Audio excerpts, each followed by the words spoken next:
السلام علیکم ورحمۃ اللہ وبرکاتہ۔ الحمد للہ وکفی والصلاة والسلام علی سیدنا محمد المصطفیٰ، اما بعد۔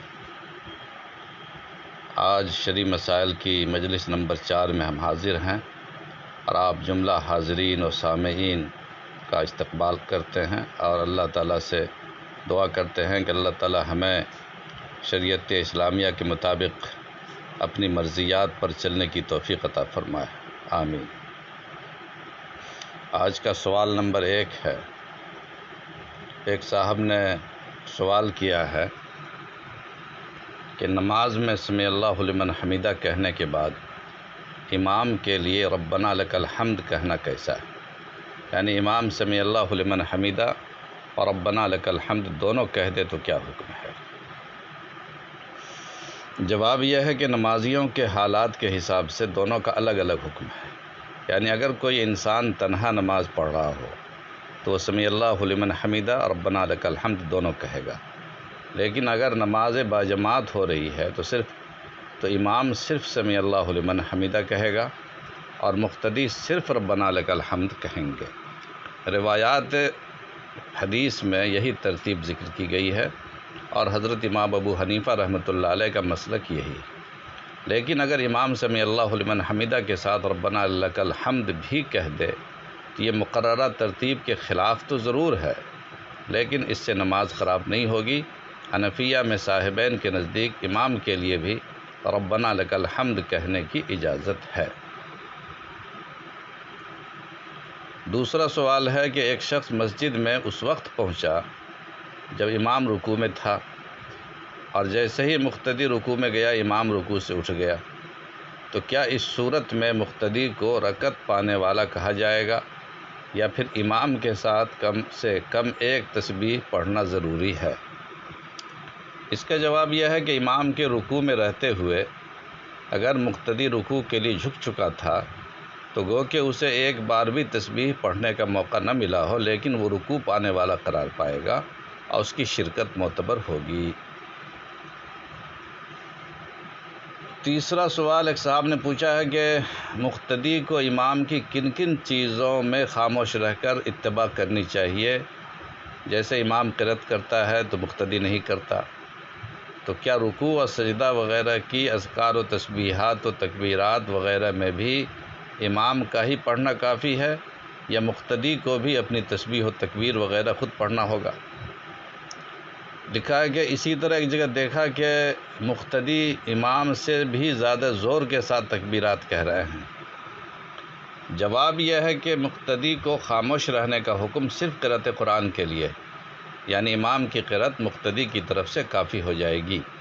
مقتدی کی ذمہ داری ہے کہ وہ خاموشی کے ساتھ امام کی قرأت کو سنے یا خاموش رہے۔ بعض احادیث میں اس کی صراحت بھی آئی ہے، لیکن دیگر اذکار و تسبیحات میں ہر شخص کو اپنی تسبیح اور اپنی تکبیر خود کہنی اور آہستہ آواز سے کہنی ہے۔ بلند آواز سے کہنا طریقہ مسنونہ کے خلاف ہے، لیکن اگر کوئی شخص زور سے تکبیر کہہ دے مقتدی تو نماز فاسد نہیں ہوگی۔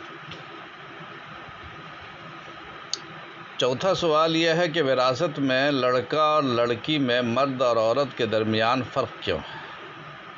جبکہ دونوں ایک ہی ماں باپ کی اولاد ہیں، پھر لڑکی کو لڑکا کا آدھا کیوں ملتا ہے؟ اس میں کیا راز ہو سکتا ہے؟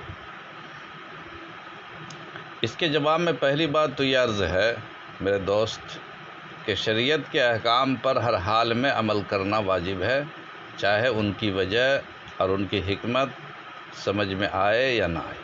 بندہ تو بندہ ہے، ہر حال میں اپنے آقا کے حکم کا پابند ہے۔ رب العالمین کی طرف سے منصوص احکام کے لیے حکمت کی تلاش میں رہنا ایک سچے مومن کی شان نہیں ہے۔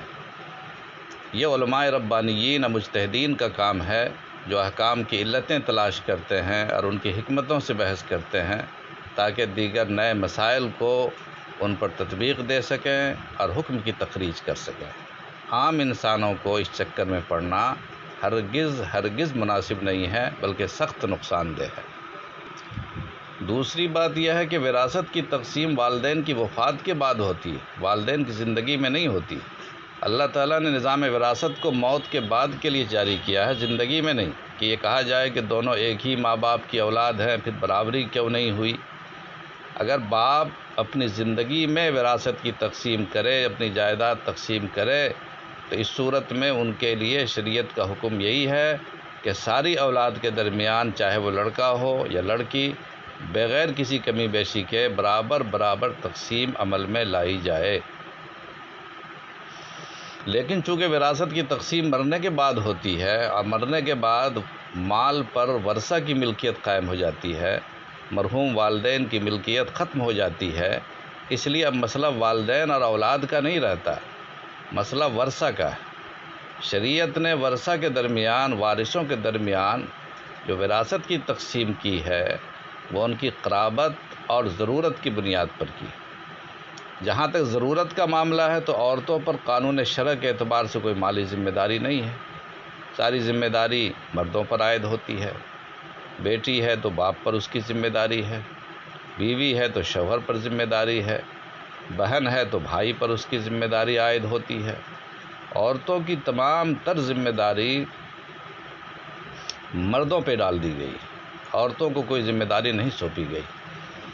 اس لحاظ سے دیکھیے تو شریعت اسلامیہ نے وراثت کے طور پر ان کو جو کچھ بھی عطا کیا ہے وہ ان کے لیے ضرورت سے زائد محض تبرع اور احسان ہی ہے۔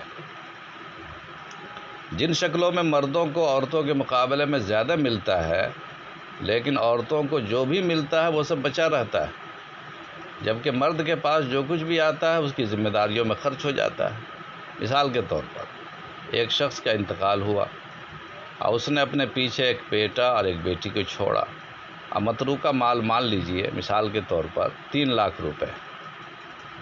تقسیم کے مطابق بیٹے کو 2 لاکھ اور بیٹی کو 1 لاکھ کی رقم ملے گی، یعنی بیٹی کو بیٹے سے آدھا ملے گا۔ اب دونوں بھائی بہنوں کی شادیاں ہو جاتی ہیں، اور مثال کے طور پر دونوں کا مہر دین 1 لاکھ روپے طے ہوا۔ بیٹے نے اپنی بیوی کو 1 لاکھ مہر میں دے دیا، اب اس کے پاس 2 لاکھ میں سے صرف 1 لاکھ بچ گیا، جبکہ بیٹی کو شادی کے بعد اپنے شوہر سے مہر میں 1 لاکھ روپے ملے، تو پہلے اس کے پاس 1 لاکھ تھا، اب اس کے پاس 2 لاکھ ہو گئے، جبکہ بھائی کے پاس 2 لاکھ تھے، اب 1 لاکھ بچ گیا۔ اس کے علاوہ اس کا عورت کا اپنا جتنا بھی خرچ ہے وہ شوہر کے ذمہ ہے، شوہر اس کو ادا کرے گا، پہلے بھائی کے ذمہ اس کا خرچ تھا، اب اس کے شوہر کے ذمہ ہے۔ اس طرح غور کیا جائے تو عورت کے ساتھ اسلام کا سلوک سراپا نوازش ہی نوازش ہے، کہ کسی خرچ کی ذمہ داری نہ ہونے کے باوجود بھی اللہ تعالیٰ نے اس کو والدین کی دولت سے اور جائیداد سے محروم نہیں کیا۔ اور ایک آخری بات یہ ہے کہ عورتوں کے مختلف احوال ہیں، شریعت نے ہر حالت کے لیے ان کے حصے الگ الگ طے کیے۔ ہم صرف کوئی ایک حالت دیکھ لیتے ہیں اور سمجھتے ہیں کہ عورت کو ہمیشہ مرد کے مقابلے میں آدھا حصہ ملتا ہے، جیسے باپ کا انتقال ہوا اور بیٹا اور بیٹی کو چھوڑا تو اس کی جائیداد سے بیٹے کو دگنا اور بیٹی کو اس کا آدھا ملتا ہے۔ اسی طرح اور بھی 2-4 حالتیں ایسی ہیں جن میں مرد کو عورت کے مقابلے میں زیادہ ملتا ہے، جبکہ کئی ایسی حالتیں بھی ہیں جن میں مرد اور عورت کے درمیان کوئی فرق نہیں، دونوں کو برابر ملتا ہے، بلکہ بعض اوقات مرد سے بھی زیادہ عورت کو مل جاتا ہے۔ اس کی کئی مثالیں فقہ کی کتاب میں موجود ہیں، تفصیل کے لیے کسی قریبی دارالفتہ سے رجوع کریں، تفصیل کا یہاں پر موقع نہیں ہے۔ مثال کے طور پر ایک مثال پیش کرتا ہوں، اگر ماں باپ موجود ہوں اور ساتھ میں میت کی اولاد نرینہ بھی ہو تو اس صورت میں دونوں کو برابر ملے گا، یعنی ماں باپ کو۔ اسی طرح سے ماں شریک بھائی بہن کو شریعت اسلامیہ نے برابر حصہ دیا ہے، خود قرآن کریم میں اس کا صریح حکم موجود ہے۔ اس طرح شریعت اسلامیہ نے ضرورت کے حساب سے اور موقع اور محل کی مناسبت سے ہر ایک کے حصوں کا تقرر کیا ہے۔ ہم کسی ایک حالت کو دیکھ کر یہ سمجھ لیں کہ عورت اور مرد کے ساتھ برابری نہیں کی گئی ہے تو یہ ہماری نظر کی کوتاہی ہے، سمجھنے کا فرق ہے۔ شریعت اسلامیہ ایک شریعت عدل ہے، یہاں ہر حکم انصاف اور اعتدال پر مبنی ہے، اور ہمیں اس پر یقین رکھنا چاہیے ایمان رکھنا چاہیے، ہمیں سمجھ میں آئے اعتدال اور توازن تب بھی ہمیں ایمان رکھنا ہے، اگر نہ سمجھ میں آئے تو بھی اپنے فہم کا قصور سمجھ کر اس پر یقین اور ایمان رکھنا چاہیے اور کہنا چاہیے کہ ہم ایمان لائے، ہم نے قبول کیا، ہمیں سمجھ میں آئے یا نہ آئے، اللہ تعالی ہمیں عقل سلیم عطا فرمائے، ہمارے ایمان کی حفاظت فرمائے، آمین۔ آج کی مجلس اسی پر اختتام پذیر ہوتی ہے۔ وآخر دعوانا ان الحمد للہ رب العالمین۔